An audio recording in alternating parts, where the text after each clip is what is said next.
पहले के वक्तव्यों में अच्छा हो गया है। यह भी बता दिया गया है और हम जानते भी हैं कि आज अयोध्या में रामलला के साथ भारत का स्व लौट के आया है।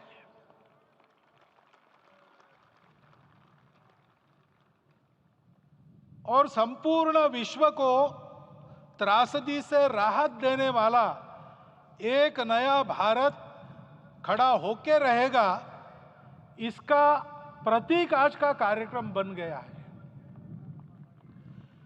ऐसे समय में आपके उत्साह का, आपके आनंद का वर्णन कोई नहीं कर सकता। हम यहां पर अनुभव कर रहे, पूर्ण देश में यही वातावरण है। छोटे छोटे मंदिर के सामने दूरदर्शन पर इस कार्यक्रम को सुनने वाले हमारे समाज के करोड़ों बंधु वहां पहुंच न पाए, ऐसे घर घर के हमारे नागरिक सज्जन, माता भगिनी सब भाव विभोर है, सब में आनंद है, सब में उत्साह है। और ऐसे समय में जोश की बातों में थोड़ी सी होश की बात करने का काम मुझे ही दिया जाता है। आज हमने सुना कि इस प्राण प्रतिष्ठा महोत्सव में पधारने के पूर्व प्रधानमंत्री जी ने कठोर व्रत रखा। जितना कठोर व्रत रखने को कहा था, उससे कई गुना अधिक कठोर व्रताचरण उन्होंने किया। मेरे पुराना उनसे परिचय है, मैं जानता हूं वो तपस्वी है ही, परंतु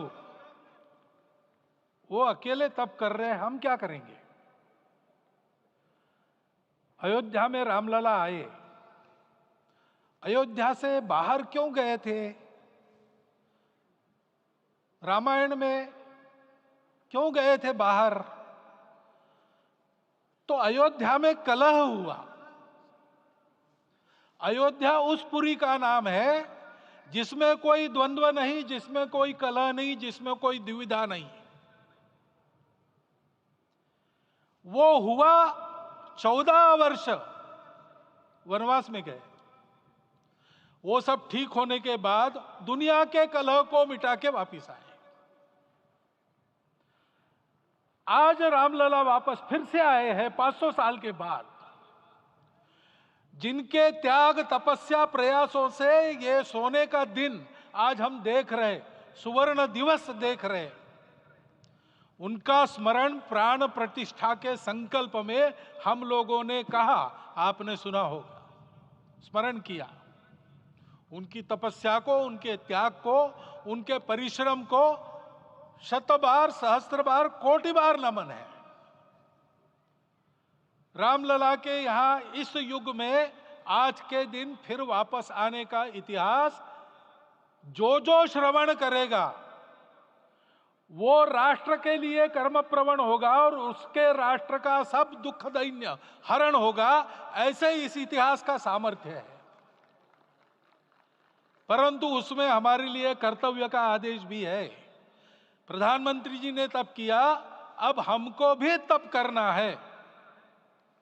राम राज्य आने वाला है, वो कैसा था? दैहिक दैविक भौतिक तापा, राम राज नहीं कहु व्यापा। सब नर करहि परस्पर प्रीति, चलहि स्वधर्म निरत श्रुति नीति। सब निर्दंभ धर्म रत पुनि, नर अरु नारी चतुर सब गुनी। सब गुणज्ञ पंडित सब ज्ञानी, सब कृतज्ञ नहीं कपट सयानी। राम राज्य के सामान्य नागरिकों का जो वर्णन है, हम भी इस गौरवमय भारतवर्ष की संतानें हैं। कोटि कोटि कंठ उसका जयगान करने वाले हमारे हैं। हमको इस प्रकार के व्यवहार को रखने का तप आचरण करना पड़ेगा। हमको भी सारे कलह को विदाई देनी पड़ेगी। छोटे छोटे परस्पर मत रहते हैं, छोटे छोटे विवाद रहते हैं, उसको लेकर लड़ाई करने की आदत छोड़ देनी पड़ेगी। आखिर है क्या? ये बात बताइए। वो सामान्य नागरिक कैसे थे? निर्दंभ, प्रामाणिकता से आचरण करने वाले, केवल बातें करने वाले नहीं और बातें करके उसका अहंकार पालने वाले नहीं थे। काम करते थे, आचरण करते थे और अहंकार नहीं था, ऐसे वो थे। और धर्मरत थे, यानी क्या थे?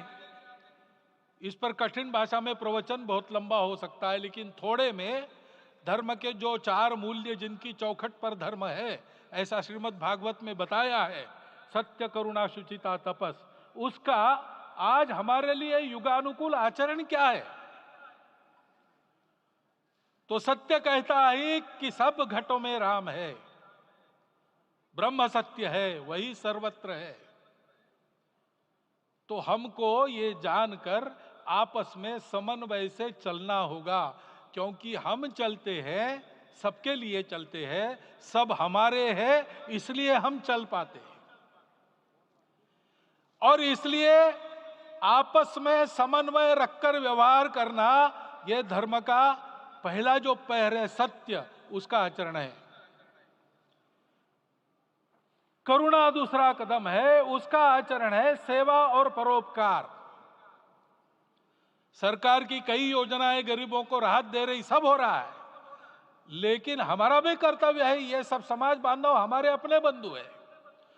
तो जहां हमको दुख दिखता है, पीड़ा दिखती है, वहां हम दौड़ जाए, सेवा करें, दोनों हाथों से कमाएं, अपने लिए न्यूनतम आवश्यक रखकर बाकी सारा वापस दे, सेवा और परोपकार के माध्यम से। यह करुणा का अर्थ आज है। शुचिता पर चलना है, यानी पवित्रता होनी चाहिए। पवित्रता के लिए संयम चाहिए, अपने को रोकना है। सब अपनी इच्छाएं, सब अपने मत, सब अपनी बातें ठीक होंगी ही ऐसा नहीं, और होगी तो भी अन्यों के भी मत है, अन्यों की भी इच्छाएं हैं।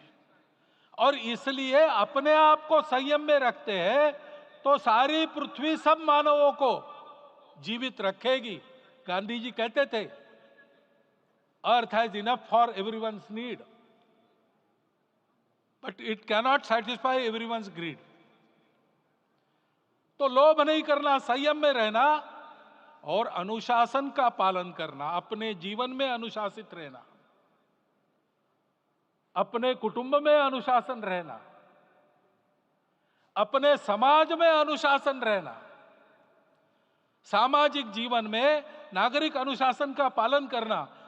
भगिनी निवेदिता कहती थी कि स्वतंत्र देश में नागरिक संवेदना रखना और नागरिक अनुशासन का पालन करना, यही देशभक्ति का रूप है। इससे जीवन में पवित्रता आती है। और तपस का तो मूर्तिमान उदाहरण आपके सामने आज दिया गया। व्यक्तिगत तपस तो हम करेंगे, सामूहिक तपस क्या है? संगच्छध्वम संवदध्वम संवो मनांसी जानता। हम साथ चलेंगे, बोलेंगे आपस में, उसमें से एक सहमति का संवाद निकालेंगे, एक ही भाषा बोलेंगे, वो वाणी मन वचन कर्म समन्वित होगा और मिलके चलेंगे, अपने देश को विश्वगुरु बनाएंगे। ये तपस हम सबको करना है। 500 वर्षों तक अनेक पीढ़ियों ने लगकर परिश्रम करके, प्राणों का बलिदान देके, खून पसीना बहाकर आज ये आनंद का दिन सारे राष्ट्र को उपलब्ध करा दिया। उन सबके प्रति हमारे मन में कृतज्ञता है। मैं यहां बैठता हूं तो मेरे मन में विचार आता है कि मुझे बिठाया, मैंने क्या किया? वो तो जो उन्होंने किया उसका प्रतिनिधि भी मुझे बनाया गया है। उस प्रतिनिधि के नाते मैं ये अवदान स्वीकार करता हूं और उन्हीं को अर्पण करता हूं। परंतु उनका ये व्रत हमको आगे लेके जाना है। जिस धर्म स्थापना विश्व में करने के लिए राम का अवतार हुआ था, उस धर्म स्थापना को अनुकूल स्थिति अपने आचरण में, अपने देश में उत्पन्न करना, यह अपना कर्तव्य बनता है। रामलला आए हैं, हमारे मन को आह्लादित करने के लिए, उत्साही करने के लिए, प्रेरणा देने के लिए, साथ साथ इस कर्तव्य की याद दिलाकर उसमें कृति प्रवण करने के लिए आए हैं। उनका आदेश सर पे लेके हम यहां से जाए। सब लोग तो यहां आ नहीं सके, लेकिन वो सुन रहे, देख रहे। अभी इसी क्षण से इस व्रत का पालन हम करेंगे तो मंदिर निर्माण पूरे होते होते विश्व गुरु भारत का निर्माण भी पूरा हो जाएगा। इतनी क्षमता हम सबकी है। इसका मैं एक बार स्मरण देता हूं, आप सबको धन्यवाद देता हूं और मेरे 4 शब्द समाप्त करता हूं।